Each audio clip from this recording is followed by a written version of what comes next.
Hi, everyone. Welcome to Your Money Map, brought to you by the Alliance for Lifetime Income. Let me take that again because I'm not sure that it picked up. Hi, everybody. It's Jean Chatzky, and welcome to Your Money Map, brought to you by the Alliance for Lifetime Income. Very, very excited about this conversation today. We have been talking, it seems, for months about all the activity with people moving and rethinking home during COVID, and with more and more people looking toward what might be their forever home. What is that situation going to look like for them? Including me, which we'll get into in just a little bit. We decided to focus today's broadcast on that. My guest is Dr. Rodney Harrell, Vice President of Family, Home, and Community with AARP. He's the lead expert they have on housing issues, and he directly impacts AARP's Public Policy Institute team of experts on long-term services and supports family caregiving and livable communities. Rodney, welcome. Thank you so much for being with me today. Hi, Jean. Thanks for having me. So I'm having not just a day, I'm having a week and a month and a year, because we are actually moving for the first time in almost 2 decades. Thank you, Dayspring. Dayspring says finally going. Yes, because this has been a move almost 2 years in the making. And the issues that we've been thinking about as we've planned this move, I'm moving from my house in the suburbs of New York, where I am now broadcasting from my basement that has been outfitted with this lovely Zoom backdrop, to an apartment in Philadelphia on one floor. And I was sharing with Rodney yesterday, as we prepared for this move, my husband and I really didn't want an apartment. I agitated and argued to buy a townhouse, but the townhouses are very, very vertical. And my husband was like, we're just going to get old. And more than that, our knees are going to get old. And we really need to think 10 years or more down the line. And so, Rodney, as we pick up this conversation, how should we be thinking about our housing when we're making decisions about whether we're going to stay, whether we're going to go, whether we're going to love it or list it, if you're to use the HGTV parlance? How should we be thinking about these things, and when should we be thinking about these things? Right. And that's really a crucial question that we should all be asking ourselves. And, I'll first say you don't have to be an older adult to have bad knees. I've got enough track and field injuries to tell you that at any point in life, your needs might change. Our physical needs, our income, but our needs for transportation or access to grocery stores or medical offices, all of these things change both within our neighborhood and within our home. And so I think it's up to us to start thinking ahead, no matter what age we are, no matter what point we are in the home buying process. Because honestly, I've personally heard from hundreds of people and know that there are millions of people in the boat of having chosen a home and stayed longer than they originally thought they would. You get a home, you build your social connections, your friends are there, your family's there, your religious institution, your favorite places to go are there. And so when you build those connections, you might end up staying longer than you originally planned. And that's what catches folks, the folks that have not necessarily thought ahead. They thought short term. And now all of a sudden, when something changes for them, they end up in a crisis. And honestly, my goal, if anything, would be to have fewer people in a crisis situations making housing decisions because they've been able to think long term and think ahead. Yeah. I mean, I feel that exact same way when we talk about people and their financial plans. We want people to be prepared before a crisis, not have to react in a crisis. So I totally get it. Jim is saying he loves the knee reference. We're dealing with knees in this house already. My husband just actually had some knee surgery, and Marty says, welcome to Philadelphia. Marty is my cousin, so I'm thankful that I'll get to see Marty in Philadelphia. Tell me about what we have to be thinking about as we think about the long term. How do we know if the place that we're in now can be improved to be sufficient? How do we know if the neighborhood is a long-term kind of a place? I know you have an index that you use, a tool that Yes. you use to help people gauge whether or not their place is or could be suitable. Can you talk us through that? Sure. And I think, again, these are a great point for folks to think about. And actually, just last month, we announced our relationship with the National Association of Realtors on our AERP Livability Index. And so, we've had this index since 2015, and we created it to help answer one of your key questions. And that is, what are the kind of things that we should be thinking about? What are the things we should have as we're thinking about our future needs? And I'll tell you a secret. One of the things that we did before we built that index was we did a big national survey talking to many different kinds of adults of all ages and in different categories about their needs. We were trying to answer the question, what is a livable community? What kind of place works for folks? And what was fascinating about that work was we talked to folks in different life stages, and it became clear that the same type of person wasn't thinking about, let's say, transportation options, how isolated my neighborhood might be, how far it is from a bus stop or a train stop, for example. That a person that was driving wouldn't think about that. But a person who no longer could drive uh, for whatever reason, that became much more crucial to that person. Or the people that thought about how close it was uh, to access a park or a grocery store, something they wanted, wouldn't think about that until their needs changed. Or people wouldn't think about how isolated their home was until their spouse had passed and they were alone in their home. And then that became crucial. And so that really helped me understand better that idea that what we really need to think about is what would our future selves want? What are those things that might benefit us if our needs start to hurt, if our spouse were to pass or our children are to leave, if our needs were to change. And so that AARP Livability Index is a free website available to everyone. And it takes 40 different metrics for every neighborhood across the country and also looks at 20 different public policies that can be in place to help improve livability. And what it does is it just breaks down the options that you may have in a neighborhood. How well do they work for people of all ages, all incomes, all levels of physical ability, to frankly give you a jump start on the kind of thinking that you may not already be doing. We like to make that easier for you to help give you more information that might help you make better housing choices. Can you give me a sense of what some of those, like you said, 40 elements? What are some of Mhm. the elements that people don't really think about?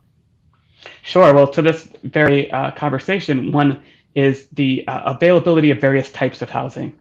The vast majority of neighborhoods in America aren't necessarily like Philadelphia. There are lots of single-family suburban homes. Uh, Over 80% of our country is zoned single-family housing only. And so one of the things we look at is there a variety of housing options in your neighborhood? Um, I mentioned things like parks, grocery stores, libraries, in particular because those are the top three things in our survey that people of all ages said they needed nearby. So we look at, are those things nearby? In our transportation area, we look at whether or not we have access to train and bus stations that have ADA access if you might need it, or whether there's access at all. We also look at how bad traffic is, how tough it is to drive, how tough it is to take a bus, how tough it is to take a train, and access to healthcare and quality of healthcare. It's really a wide-ranging look across 7 categories. I won't go through all of them, but you get the gist. The idea is that there's a wide variety of factors that impact our ability to stay and thrive in our neighborhoods. So what we really wanted to do was let's figure out a way to boil it down for folks. We can boil it down to 1 score or 7 category scores just to help make it easier for you as you might be thinking about where you might want to live or where your parent might want to live or frankly, how good your neighborhood now is and how it may compare to others. So it's just a very powerful tool that really takes things that anyone with a master's degree in a large amount of time can figure out, but we make it simple so that any of us can go quickly through in 2 or 3 seconds and find out some things about our neighborhood or any neighborhood across the country. I don't know all that much about data science, but I don't think that anyone with a master's degree could figure this out. I think that you're being very modest. Um, Well, eh, thank you. One of the things that I know from research that has been done through the years, and AARP has conducted a good deal of this research, is Mhm. that when you ask people where they want to age, more and more they are telling us that they want to age in their home. They want to Mhm. stay home. I think COVID and the nursing home difficulties has only exacerbated that feeling. Gerard writes in our comments, he's been in his home for 35 years. He's always keeping his options open, but for now he is staying put. If you feel like that, how do you approach readying your own home for aging?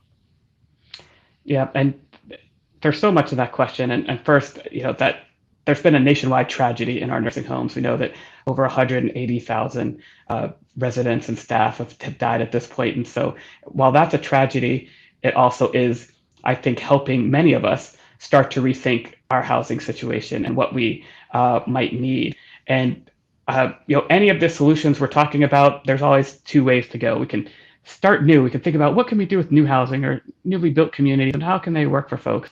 But we know that many of us, like Gerard, are in communities. We've been there for decades, and we've been in our homes for decades. So what can we do to improve those things? And so I like to think about those that are in any way thinking of remodeling our homes. I think is a big target audience to think about.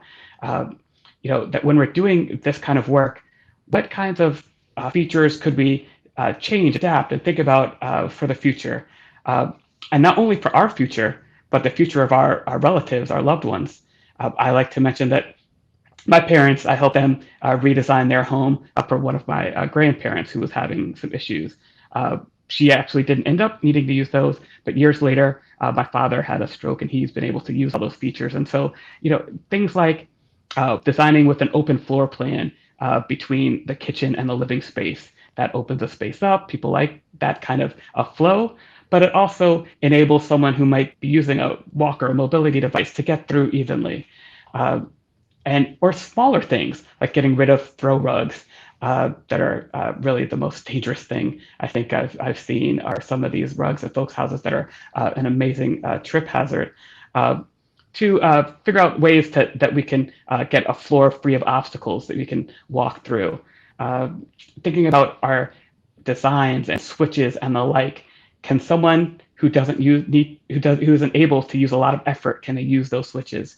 The rocker style switches are much better than the traditional ones, or knobs on doors and the like that are hard to use. I mean, just thinking about these things, whether it's for you or for your grandmother or for your future self, how can we have the features that allow the entire family and all the visitors and friends, and perhaps me into the future, utilize everything in this house? And if you have that mindset, that's the first step in figuring out the kinds of things that you can do in your own home that will meet what some people call universal design or design for a lifetime, but just that idea that works for everyone. Yeah, let's talk a little bit about universal design. I mentioned HGTV Mm-hmm. before. Clearly, we've got some watchers of HGTV and other house porn here on the site.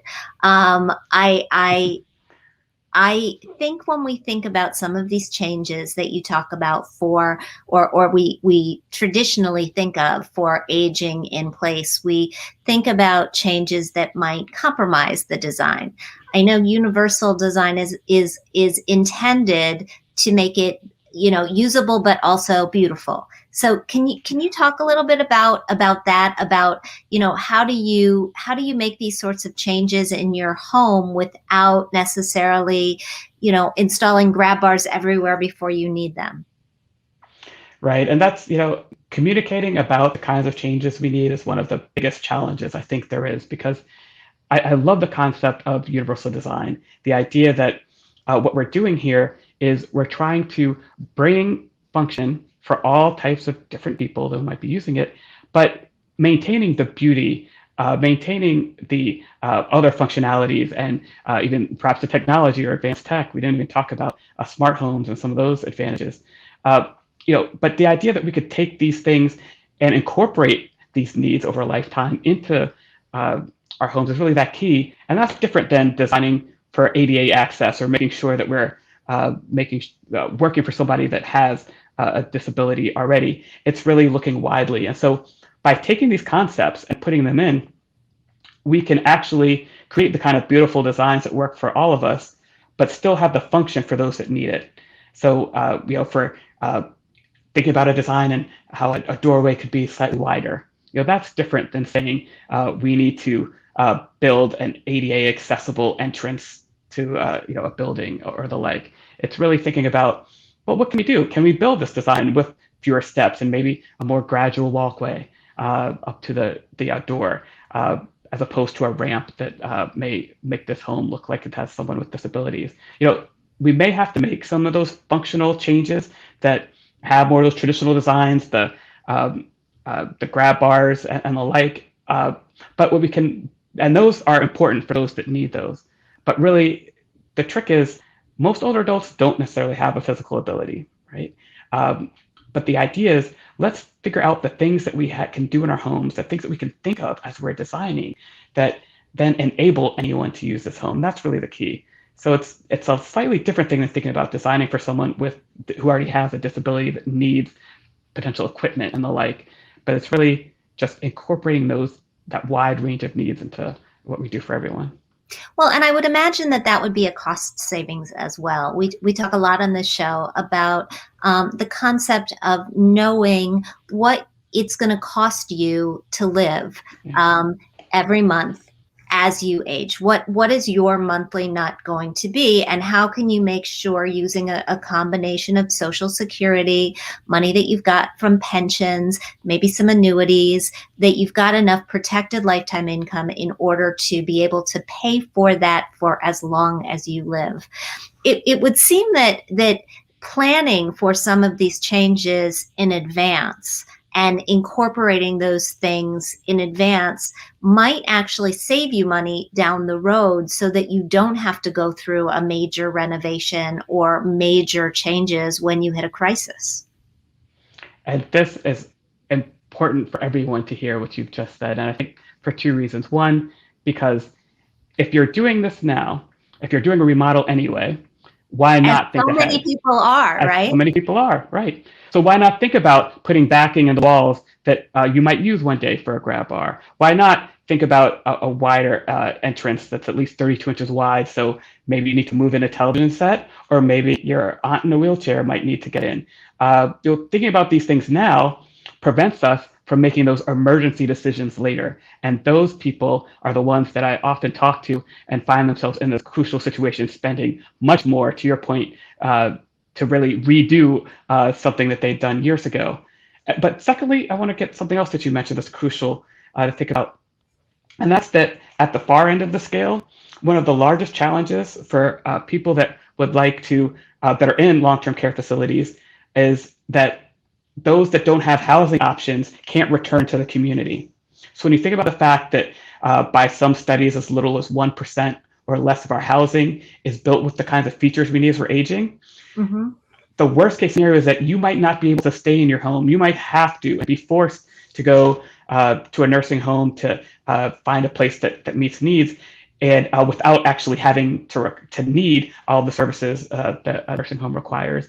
And when you're in that condition, or when you're in that space, you're spending a lot of dollars just to maintain your living. When, frankly, if we had more homes that have these features that were in affordable ways and affordable places, many people wouldn't be put in that situation. And so there's really kind of a short-term and a long-term angle looking at this, and why it's smart to do. It's a very, very important point, and you're making me very happy that we chose handles instead of doorknobs for our entire new place. So I'm feeling pretty good about that. Thank you. I want to talk about some of the trends in housing that we have been seeing and that you expect to perpetuate as we age and as the population as a whole ages. Can we talk about home sharing? What are you hearing? What are you seeing? And why should we all have this on our radar? Yeah, I think this is a concept that lots of people have talked about since the Golden Girls of the 80s, but relatively few are actually taking advantage of. And it's an option that I do see growing. I mean, it's grown for the last decade or two. We've been looking at it, and it's been something that more and more people are looking at. But it still hasn't taken hold wholesale. And I think it's for a couple reasons, it's great, and there are a couple barriers. It's great because there are many of us that end up in a house that more than meets our needs. We're overhoused. We may be that proverbial house on the cul-de-sac I mentioned earlier, and now we're isolated in that home. Maybe the house doesn't have the design features that we need, so we can't quite get around as well, and we could use some caregiving help in the home. Or maybe we actually just need some help with the finances to stay in our home because maybe we didn't plan ahead or weren't able to maintain our finances. And so for all those reasons, home sharing can be a way that can make an existing home work better for someone. And so I think the catch is that we have to get over sometimes our mindset that's a blocker, that the great American ingenuity and independence that lets us do great things can also work against us if we think we really don't need help. I keep thinking, every time I talk about this, I think of a woman in her 80s in Hoover, Alabama, I talked to, who was just very specific about not wanting to bother anyone, that she was going to handle things by herself, and really push back on a way that probably would have been able to keep her in her home longer. And frankly, there again are many people like her in a situation where think about that kind of option. Think about how you might do it, and look at some of the resources that are around at AARP and elsewhere that might help you think about this option as one that works for you. Absolutely. I already told my best friend we are so going to be the Golden Girls, and well, so, not sooner, but later. We are so going to be the Golden Girls. Dulcie writes, I am so grateful for my parents that they built a house that is ADA compliant. It is where we will retire. And Dulcie, I am sure that there are a ton of people who feel that way. Another trend that we've noticed are accessibility dwellings. Is that what you're calling them, or accessory dwellings? Accessory dwelling units. What are these? And this is the idea. That's the technical planner's term, and sometimes it's hard to remember. But they may be called cottages or bungalows or carriage houses or different names depending on the town where you are. But it's simply having another space to live in on your existing property. And so it may be attached to your home, like an English basement is another variety of this that adds extra living space, or it may be something else in your backyard. And this is another one I think this is actually gaining great popularity. We're seeing states like California and others really make it much easier to build these units.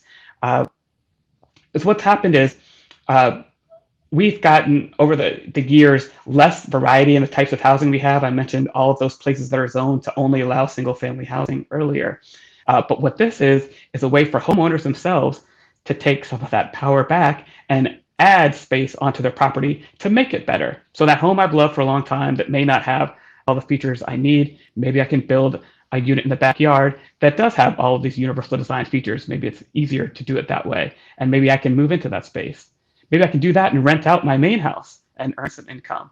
Or maybe I can stay in the main house and rent that place out. Or maybe I can use it for a caregiver, for somebody that might help me with some of my needs. Or maybe I might move into it and have somebody come help me there. So really, it's a way to provide more options to folks. And it's really got many people and places thinking about it for affordability reasons, for, as I mentioned, creating more housing that's affordable in neighborhoods, or helping homeowners be able to stay there from an income standpoint. But I really love it because it has a way to help us address one of the biggest problems we have in this country, and that's that we've been building in this country for over 300 years now, and we've been building with that assumption that no one's aging, that people are all younger families, and there's a few older adults, but we haven't really done enough to think about their needs. And so we end up with neighborhoods and houses and countries that are really set up for younger families. And so this is a way that we can come in and help adjust that. Let's figure out how we can accommodate older adults. And one of my favorite stats is the Census Bureau saying that by 2034, we're going to have more people over the age of 65 than under 18 for the first time in US history. And what I use that for when I talk to audiences or public officials or the like is to make the point that we've been doing things in a certain way for all of this time, but we really need to start thinking differently because our society is changing. So it's not just each of us individually; it's us as a whole that need to look at this as well. So I love this for the freedom it gives homeowners to really have another option to figure out what they can do to help meet their needs. It's a wonderful choice. Yeah, absolutely. I want to explore also the notion of downsizing. So Marty had Hmm. pointed out earlier in our chat that he had just moved from a townhouse to a two-bedroom, one great room apartment. His advice to anybody who's moving: get rid of all your stuff now. But when does the downsizing calculus enter into the equation for a lot of people? I mean, it seemed like, as you were saying, for years we were just building bigger and bigger, and everybody wanted more and more and more. And now maybe we've gone in the other direction a little bit, although I'm not sure with the pandemic and everybody working from home. It's still a little early to think about the pandemic's impact. Uh, and I think there may be some folks that are changing, but I think there are also some longer term trends that are definitely worth thinking about here. And honestly, though, the biggest catch here is there's not a one size fits all answer to this question. Uh, Most people think about downsizing when they had a life event happen.